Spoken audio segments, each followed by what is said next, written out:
What's up, it's Cape Sipes, Custom Audio Reimagined, and I have a problem that only you can help me solve.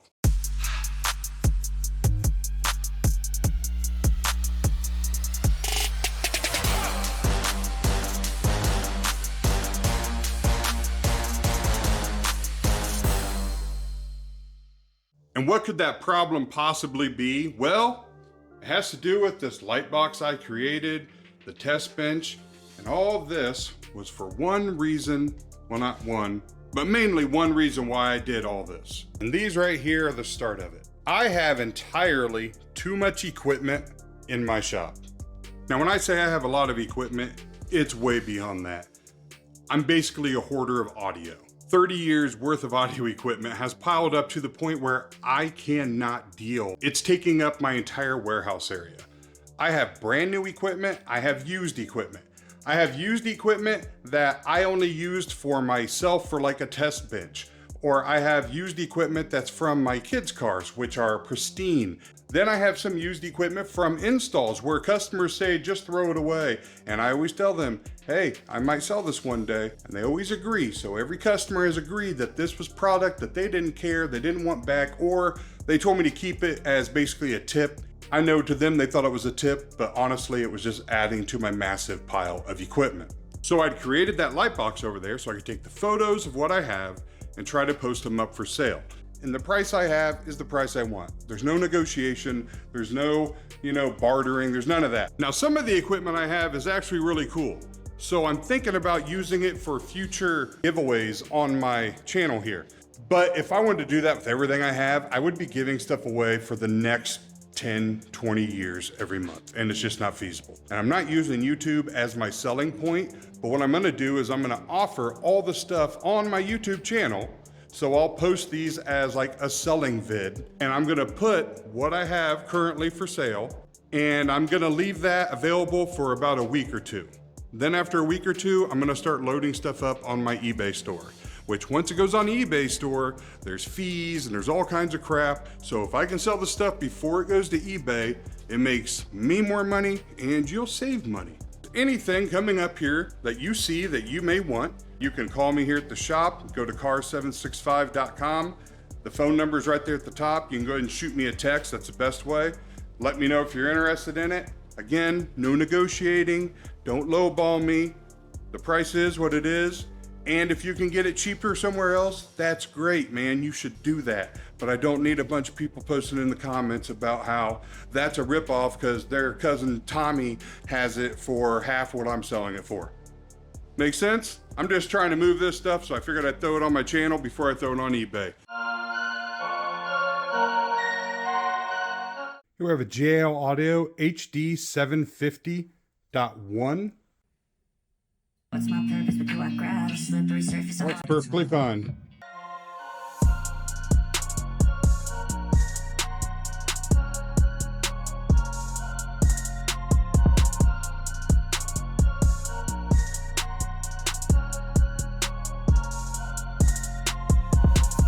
Here we've got an old school, the Kicker ZX250.2.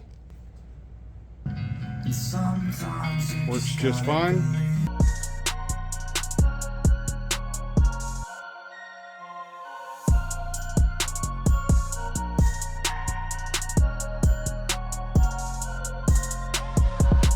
This is a very cool amplifier. This is the Sony XM-GS6 DSP. It has a built-in DSP. It's got subwoofer outputs, 4 channels for mids and highs. Just know that you do have to hook up this remote wire as well as power the remote turn-on lead. That was something that was very confusing when these came out. A lot of people thought the amps didn't work, and that's why. I'll power it up now. Tragic, we're not all elastic, but maybe there's magic. Believe you could. Works perfectly fine.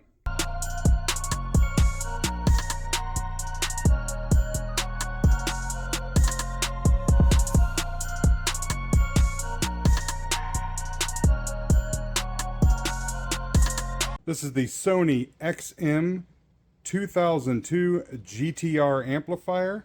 Amplifier turns on.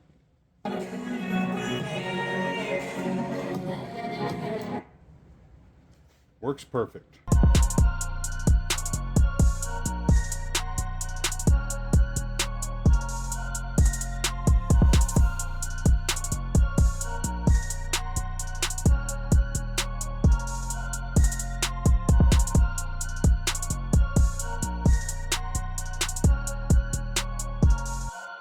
This is SounDigital 3000.1D Nano. Turn the amplifier on.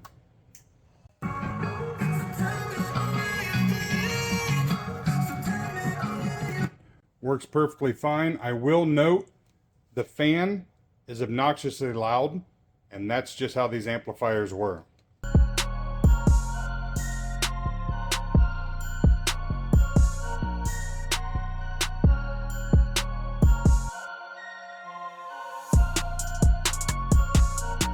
This is the Phoenix Gold SX2 800.4 4-channel amplifier. Music is playing. Turn the amplifier on.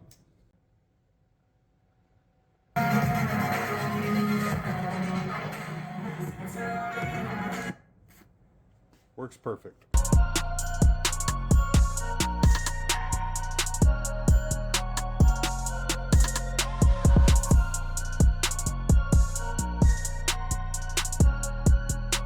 The Massive Audio Blade BP 2000.1 V2 sub amp.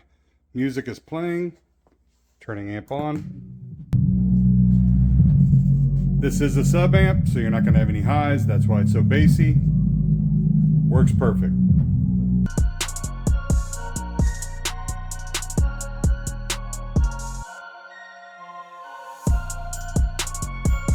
The Soundstream Rubicon Nano RN5 2000D 5-channel amplifier. We've got it hooked up to the fronts right now. Turn the amp on.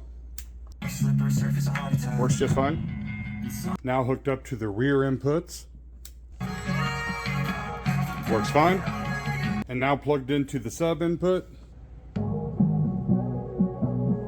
Works perfectly fine. All 5 channels.